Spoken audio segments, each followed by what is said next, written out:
Welcome back, everyone. So today we're going to be concluding Satan's war against the people of God. We're going to look at it from the religious side of things, as well as emperor worship and the winners and losers of Revelations. So John says, "Then I saw another beast coming out of the earth. He had 2 horns like a lamb, but he spoke like a dragon. He exercised all the authority of the first beast on his behalf, and made the earth and its inhabitants worship the first beast, whose fatal wound had been healed." Revelations 13:11-12. Who is the second beast? He is a tool of Satan, who uses his position of authority to influence humankind to worship the first beast. How will he persuade the masses to accept such arrogance? He will be a skillful deceiver, directly manipulated and empowered by Satan.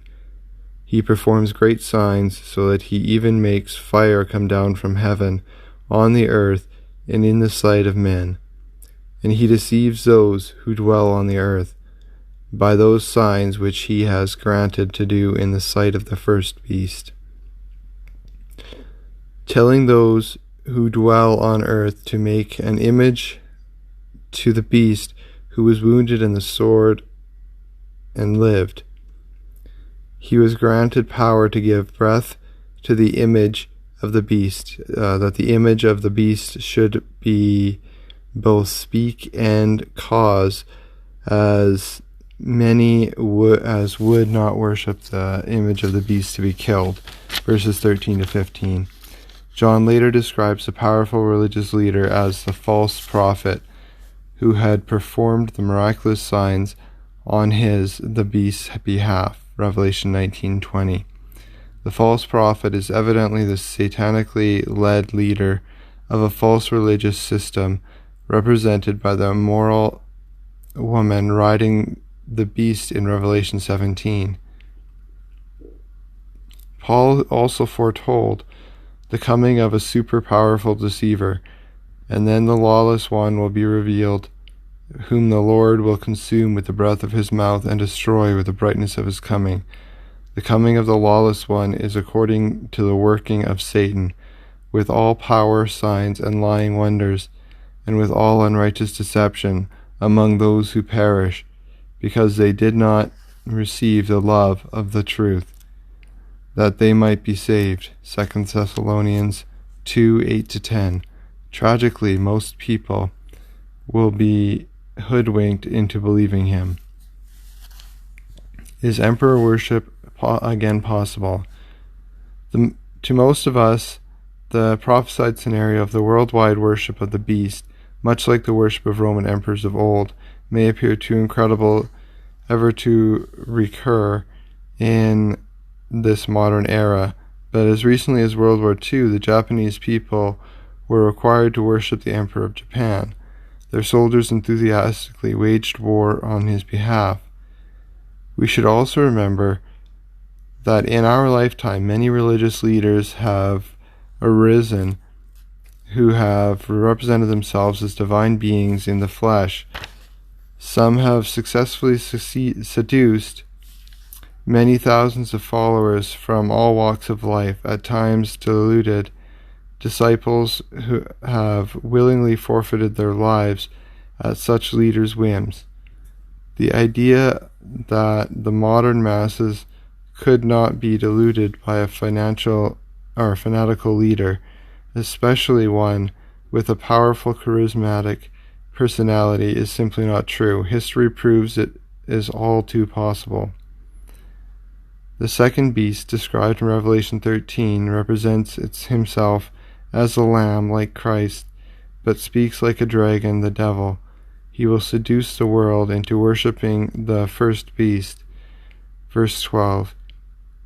He will even influence and seduce the merchants of international commerce to such an extent that no one may buy or sell except one who has the mark or name of the beast, or the number of his name.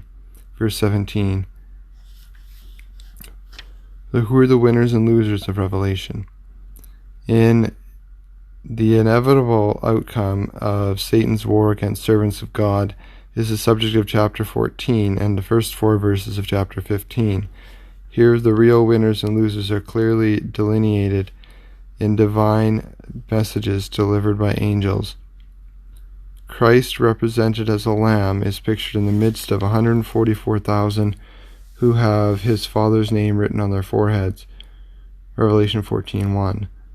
These are described as those who have faithfully followed Christ, the Lamb, instead of the beast, even during this time of great tribulation. Verse 4.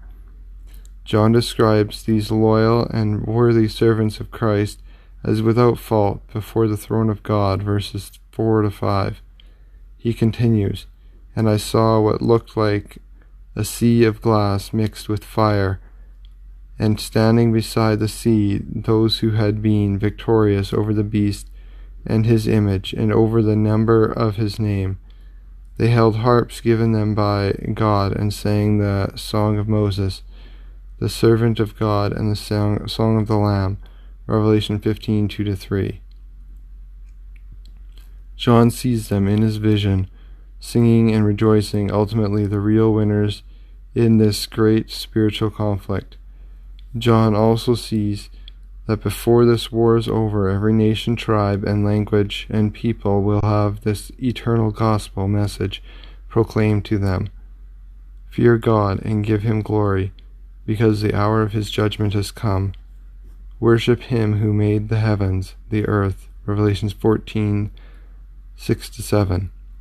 During this time, the impending fall and destruction of that great city, Babylon the Great, is announced by another angel. John also plainly identifies the losers in the war for the spiritual control of humanity. If anyone worships the beast and his image and receives his mark on his forehead or on his hand, he himself shall also drink of the wine of the wrath of God, which is poured out full strength into the cup of his indignation. Verses 9-10. The judgment of people who follow the ways of Satan, a judgment God's servants have long anticipated, is at hand. The saints have every reason to be confident in the outcome, but in the meantime, the trials of God's people are not over. This calls for patient endurance on the part of the saints who obey God's commandments and remain faithful to Jesus. Then I heard a voice from heaven say, "Write, blessed are the dead who die in the Lord from now on. Yes, says the Spirit. They will rest from their labor, for their deeds will follow them." Verses 12-13. Apparently to the very end, Satan will send his deceived human instruments to pursue and murder those who truly obey and serve God. Then follows a description of Christ and an angel removing the wicked and their wickedness from the earth, like a farmer would remove grain from a field with a sickle, or gather the clusters of grapes from the earth's vine. Verses 14-18.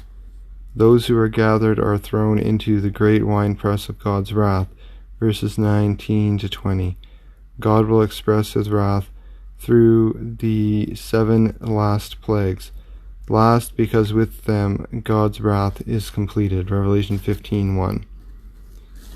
So that concludes that section. Next, we'll start looking at the destruction of Satan's kingdom, and that's really the exciting part for us as Christians, is to see Satan's kingdom diminish and God's kingdom rise up and take full control of the earth.